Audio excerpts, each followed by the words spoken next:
taliyaha guud ee ciidanka ilaalada xeebaha ee dalkan Jamhuuriyadda Soomaaliland taliyaha ciidanka dabdamiska iyo sidoo kale mas'uuliyiinta gobolka iyo degmada Berbera iyo saraakiil ka socotay hay'adda la dagaalanka burcadbadeeda iyo amniga badda ee EU Cabnaster ayaa maanta tababar u soo xiray gaar ka mid ah ciidamada ilaalada xeebaha Jamhuuriyadda Soomaaliland oo 40 maalmood ee ugu dambeeyay uu tababar uga socday xarunta jaamacadda culumta badda ee Berbera waxaana halkaas ugu horeyn hadal ka soo jeediyay gudoomiyaha golaha deegaanka ee Berbera Cabdishakuur Maxamuud Xasan Cidin iyo sidoo kale gudoomiyaha gobolka Saaxil Jaamac Yuusuf Axmed oo si weyn u soo dhaweeyay tababarkaasi waxaana ay sheegeen tababarkan uu ku saabsanaa arrimaha dhinaca la dagaalanka dabka ama dabdamiska taasoo ay sheegeen si weyn ugu baahan yihiin in la baro ciidanka iyo qaybaha kala duwan ee hay'adaha laamaha dawladda runtii ciidamadeena badda wax badan la qabata waxaan ku hambaleynayaa ciidamadeena badda runtii iyaguna jaaniska lumin ay ka faa'iidaystaan oo wixii ugu yimaadaba marwalba dhinacooda qabsada aad baan ugu hambaleynayaa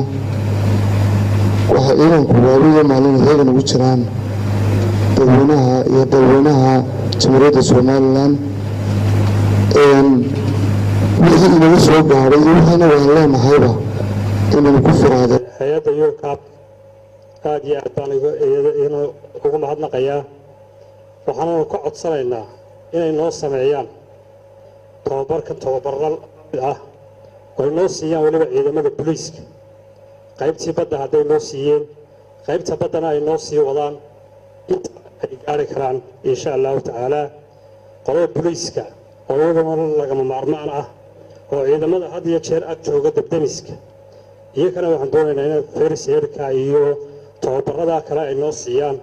oo inaga caawiyaan arrintaa taliyaha guud ee ciidanka ilaalada xeebaha ee dalkan Jamhuuriyadda Soomaaliland Sarreeye Guuto Cabdi Xirso oo isagu halkaasi ka hadlay ayaa si weyn uga mahadnaqay hay'adda EU Cabnaster ee la shaqeysay ciidanka ilaalada ee tababarkan ay bixinaysay isagoo si weyn u soo dhaweeyay aqoonta ay barteen saraakiishan ka tirsan ciidanka ilaalada xeebaha iyo difaaca badda ee Jamhuuriyadda Soomaaliland dabdamiska iyo gurmadka degdega ah ee ciidanka badda ama ciidanka ilaalada xeebaha waa afartan oo la siiyay wuxuu macnihiisu yahay waa khataraha had iyo jeer ka dhaca badda khatar kastoo jirta haddaan tababar lahayn ama khibrad lahayn kama badbaadi kartid labada cashar ee hadda tababarka lagu bixiyey waxay ka mid yihiin 4 cashar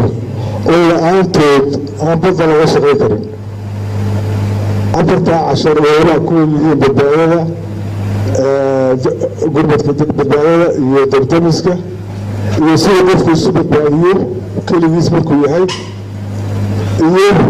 sida hufnaanta looga shaqeeyo badda looga shaqeeyo 4 cashar waxa weeye la'aantood qofka shahaado haysan dad kama shaqayn karo marka laga kamida maanta waa helay oo shahaadooyinkooda waa diyaariyay helaysaa inta kale ciidankana waxay filamayaan gaadho tababaradaas ay gaaraan taliyaha guud ee ciidanka dabdamiska ee Soomaaliland Sarreeye Guuto Axmed Maxamed Xasan oo isaguna halkaasi ka hadlay hadaladiisii waxa kamid ahaa maanta waxaan ku faraxsanahay anigoo ka wakiila ciidanka dabdamiska qaranka in aan xafladan ka soo qayb galo xiritaanka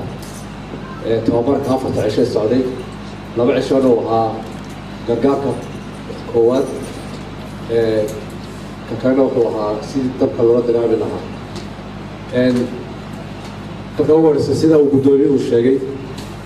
dowladda maanta jirta aad iyo aad waxaan ugu mahadnaqaynaa inay sameeyeen dabdamiskii ugu horeeyey 60kii ilaa iyo intii dowladdan ay qabsanaysay intii ka dhaxaysa waa la gubanayay hase haatee wax burmada may jiri jiray iminkana muddo 3 sanadooda ayaanu gobollo badan ku gaadhnay oo ay ka mid yihiin maxaa la dhahaa Boorame Wajaale Burco Berbera oo soo soconay oo sanadkan ku jira saraakiil kala duwan oo kamid ahaayeen maamulka jaamacadda culumta badda iyo khibradii tababarkaasi bixinaysay ayaa iyaguna halkaasi hadal ka soo jeediyay iyagoo sheegay in ciidankaasi ay barteen habka loola tacaalo haddii uu dabkaco iyo arrimo la xidhiidha dhinaca dabdamiska Mukhtaar Cabdiraxmaan Maxamuud telefishinka qaranka Soomaaliland Berbera Mukhtaar Cabdiraxmaan Maxamuud Radio Hargeysa Berbera